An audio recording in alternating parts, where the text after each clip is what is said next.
A Noite Oficial dos OVNIs no Brasil, um dos maiores clássicos da ufologia mundial.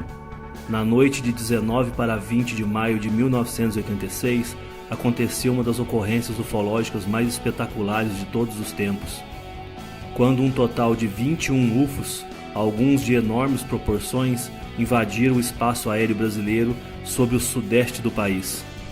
A região é estratégica, concentrando as maiores cidades e parques industriais brasileiros, e onde acontece também o mais intenso tráfego aéreo.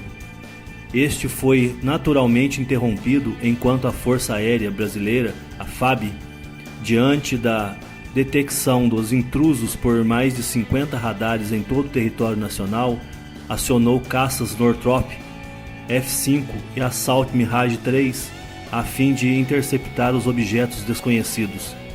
O mais extraordinário foram os acontecimentos dos dias seguintes. Cada arma possuía seu próprio ministério, não sendo agrupado no atual Ministério da Defesa, e o próprio ministro da Aeronáutica, o saudoso brigadeiro Otávio Júlio Moreira Lima, participou de uma coletiva de imprensa ao lado de vários dos pilotos e controladores envolvidos. Por esta razão, esse clássico da ufologia brasileira e mundial ficou conhecido como a Noite Oficial dos UFOs no Brasil. Tão estarrecedores foram os fatos que o presidente da República, José Sarney, foi acordado e informado durante aquela histórica madrugada, e soube-se, muito depois, que a Embaixada dos Estados Unidos foi igualmente avisada, e seus funcionários de alto escalão prepararam um relatório no qual diziam que alguma coisa chegara ao Brasil naquela noite. Tudo começou por volta das 19h30 do dia 19, quando objetos desconhecidos passaram a ser observados nas proximidades do aeroporto de São José dos Campos, São Paulo. Às 20 horas, os radares de São Paulo e do Sindacta de Brasília confirmavam a presença de 8 objetos sobre a cidade. Às 21 horas, o avião Xingu, trazendo a bordo o então presidente da Petrobras, Coronel Osiris Silva, recebeu uma comunicação de Brasília para que observassem alguns pontos detectados pelo radar. E efetivamente a tripulação e o coronel puderam observar objetos luminosos de intenso brilho e cor alaranjada. Tentaram aproximar-se dos mesmos para identificação, sem sucesso. O comandante Alcir Pereira da Silva, copiloto do Xingu, disse que o OVNI parecia uma estrela bem luminosa, voava a grande velocidade e a seguir desapareceu instantaneamente, mas que havia sido detectado pelo radar de sua aeronave. Em seu livro A Decolagem de um Sonho, a história da criação da Embraer, Osiris Silva faz comentários a respeito do episódio. Osiris Silva e o livro A Decolagem de um Sonho, onde narra sua experiência. Alerta nos céus e uma histórica coletiva de imprensa. Às 22h23 decola da base aérea de Santa Cruz o caça F-5 pilotado pelo tenente Kleber Caldas Marinho, tomando a direção de São José dos Campos, onde havia sido detectado um grande objeto acompanhado por outros menores. O radar de Anápolis detectou às 22h45 os intrusos, e um Mirage com o capitão Armindo Souza Virato a bordo levanta voo, seguido às 22h50 pelo segundo Mirage do capitão Freitas. Às 23h15 o tenente Kleber começa a perseguição a bolas de luz com quem havia feito contato visual. O caça F-5 do capitão Márcio Brizola Jordão decolou às 23h17 e o Mirage do capitão Rosenberg às 23h36. O desaparecimento dos objetos foi reportado a 1h45 após os aviões terem sido chamados de volta às suas bases. O mais surpreendente viria no dia seguinte, com a histórica coletiva de imprensa comandada pelo então ministro da Aeronáutica, brigadeiro Otávio Júlio Moreira Lima, na qual os pilotos puderam relatar suas experiências. O tenente Kleber disse haver tido um contato visual e com o radar de bordo com o objeto distante 12 milhas à sua frente. Distância confirmada pelo radar de solo.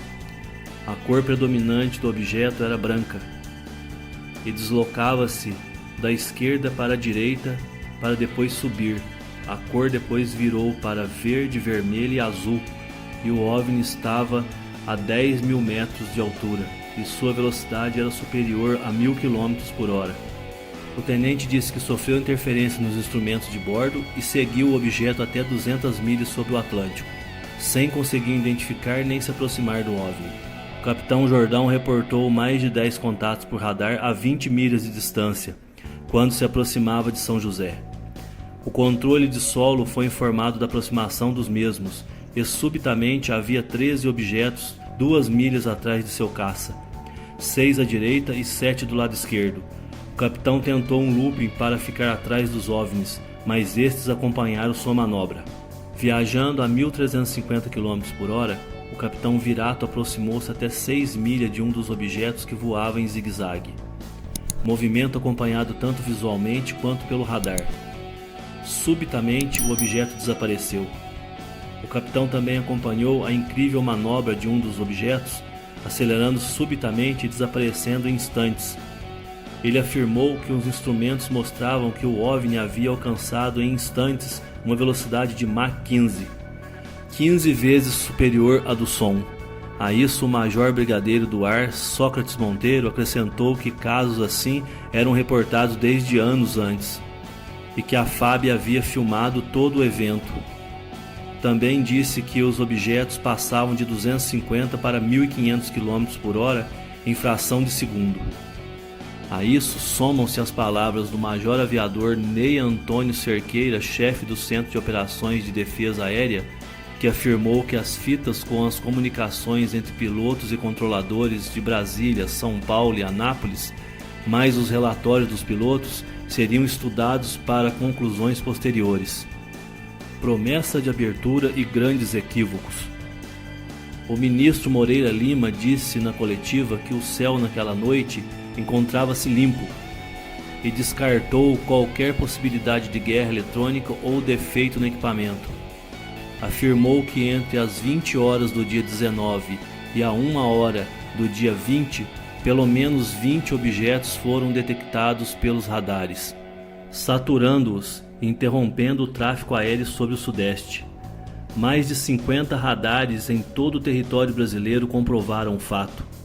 Acontecia por vezes de os pilotos não observarem nada e o radar acusar a presença dos OVNIs. Dali a pouco a situação se invertia. Os OVNIs alternavam a velocidade e direção com incrível rapidez, ficando estacionários e subitamente disparando a 3.600 km por hora, fazendo curvas em ângulos reto e parando subitamente. 8 objetos ficaram parados por 2 horas sobre o aeroporto de São José dos Campos. Nenhum dos intrusos deixava rastros de sua trajetória, nem tampouco provocava o típico estrondo quando da quebra da barreira do som. Em nenhum momento exibiram qualquer sinal de hostilidade. Moreira Lima acrescentou ser difícil para a FAB falar sobre a possibilidade da presença de artefatos de origem extraterrestre e que uma comissão iria investigar o assunto. O brigadeiro Moreira Lima, ministro da Aeronáutica em 1986, nas reportagens que foram veiculadas ao longo da semana pela imprensa escrita e televisiva, foi dado espaço a conhecidas figuras acadêmicas e da comunidade científica, que lamentavelmente puseram por terra qualquer tentativa de realizar um debate sério e produtivo a respeito dos acontecimentos. Em um longo e detalhado artigo para uma revista ufológica da Editora 3, o saudoso coeditor da revista UFO, Claudeir Covo, apresentou as declarações dessas pessoas, a maioria absoluta das quais completamente incompatível com os acontecimentos descritos pelos militares, e iremos divulgá-las agora. Mas não hoje. No próximo vídeo, na próxima quarta-feira, que teremos a segunda parte deste vídeo, a noite oficial dos UFOs no Brasil, parte 2.